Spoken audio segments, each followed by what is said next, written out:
So just a stone's throw away from Brook Cottage is a stream, and overhanging the stream is this fantastic elderflower shrub with huge plate heads as big as my hand, umbellifer, and a lovely sherbet lemon scent.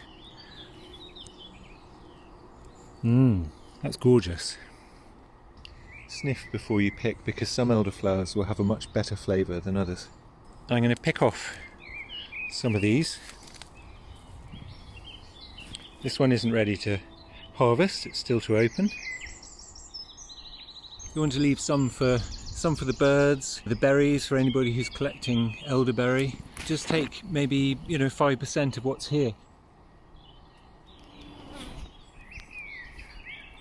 Oh, go away. It's just beginning to go off. Some of the heads have died back now. It's at this time of the year that the elderflower scent is heavy in the air, and it's really quite beautiful. You get a lot of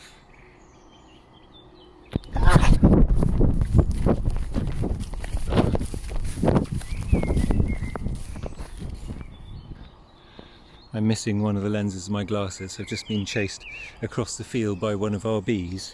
The bees are just over there in the hive, and I'm in the way. I've got enough flower heads now to make the cordial. I think it's time to go back in to the cottage. So added to our 25 elderflower heads, 4 oranges and 2 lemons, and I like to take a little of the lemon peel and grate that off into it as well, just to give a slightly zestier flavour. It's one of the few drinks that you can be reminded of just going for a country walk.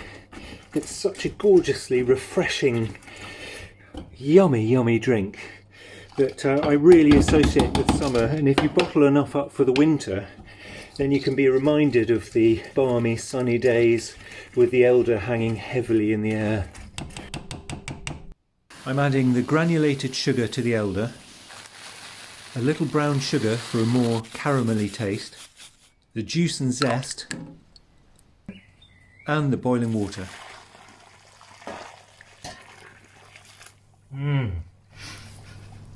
The scent of it is absolutely gorgeous, capturing the essence of summer. Oh, I just spilt it all over the floor. And finally, adding the preservative, citric acid. Stir that in whilst it's still nice and hot. Just cover it up, leave it in a cool place to stoop for a couple of days, stir when passing. Well, the cordial's ready for bottling. It's been stooping long enough for this cactus to come into flower, which is rather lovely.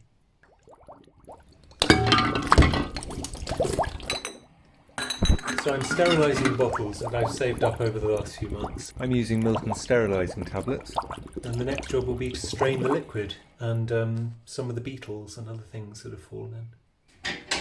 So I've strained off most of the pulp just to make it get through this jelly bag more easily, and that'll be really good food for the worms. And here we go. Oh, there's always going to be some going on the floor, and you can see what's happening to this canes there. They're bowing under the weight, but that's going through very nicely.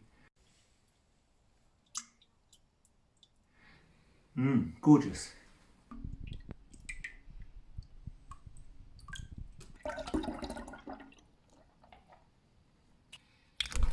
Well, all told, about 20 bottles. It's particularly delicious with some sparkling water. I hope you'll give it a go, it's good fun. Cheers to my Aunty Buff.